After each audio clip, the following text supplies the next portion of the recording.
ဖြစ်နေရှိနေခြင်းကတည်းကတပါးဒီတော့စေလို့ပေးခဲ့တယ်ရှိသမျှအကုန်လုံးကိုတော့ပေးခဲ့တယ်တလောကလုံးမှာတော့တယောက်တည်း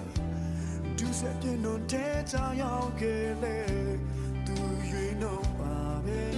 သူအဲ့တလုံးချစ်ခဲ့တယ်